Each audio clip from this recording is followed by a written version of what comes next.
Joe Root in very different place over England Test cricket captaincy. Published England's Joe Root is ready to embrace his second stint as Test captain, saying he is in a very different place to when he stepped down from the role 4 years ago.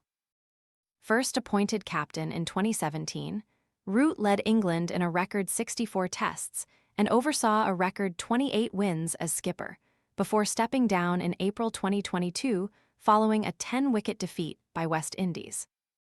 At that time, England had won just one of their past 17 tests, including a 4-0 Ashes humbling away in Australia, while also navigating COVID restrictions, with Root admitting the job took its toll on his health.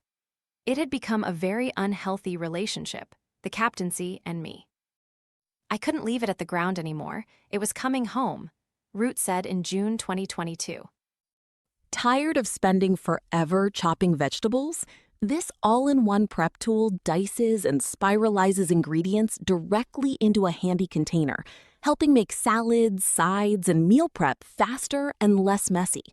Want to get the best verified deal and see full details? Visit grabdeal.us/2 right now.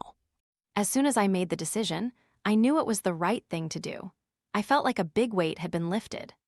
Root has sparkled since relinquishing the captaincy, averaging over 54 since June 2022 compared to an average of 46.44 in the 5 years prior, and scoring 16 of his 41 Test centuries.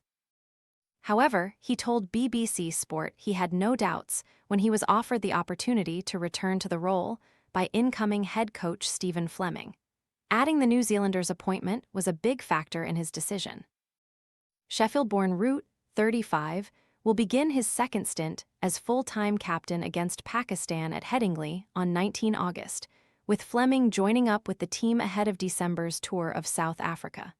It's one of the greatest honors you could wish to have.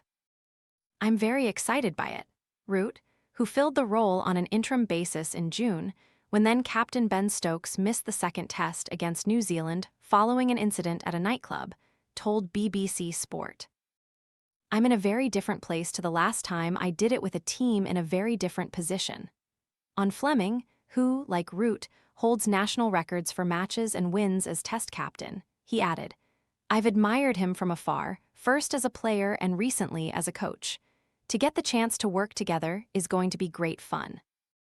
Once I'd spoken to Stephen about it and saw his energy and excitement for it and saw we're very aligned on it, I got excited very quickly. Root and Fleming inherit a side in disarray, with series defeats in Australia and at home by New Zealand, which brought criticism of England's carefree playing style, coupled with a run of off-field disciplinary issues, bringing the Bazball era to a disappointing conclusion when Captain Stokes retired in June and coach Brendan McCullum was sacked a fortnight later. The duo had previously overseen a resurgence in the Test side, winning 10 of their first 11 matches, and Root hopes he and Fleming can take inspiration from their tenure, rather than starting from scratch. Hopefully, we can work and build on a lot of the good things that have happened over the last 4 years, Root said. I think Brendan and Ben did a brilliant job, in many ways, of turning things around and getting us in a position where hopefully now we can carry that forward in a slightly different way. Expanding on his approach to his second captaincy in an in-house interview with the England and Wales Cricket Board, Root said, The last 4 years have been the most fun I've had in professional cricket, and a big part of that was down to the way they McCullum and Stokes got me to see the game. Clearly, the last little while is probably what's fresh in everyone's mind, but you're looking at a 4-year period where we did a lot of amazing things. I've taken a lot from that, and I feel it will be a big part of how I want to approach things moving forward as a leader of this team. The thing that stands out the most for me is the shift in mindset that was created around how we want to play the game, trying to strip the fear away from things.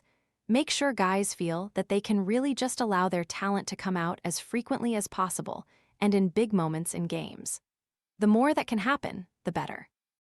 If we can do that alongside recognizing when the right time is to put pressure back on teams, or when the right time is to soak it up and to maybe play situations slightly differently, become a little bit smarter in certain areas, then I think we'll be a very formidable team and a very difficult team to break down and to beat.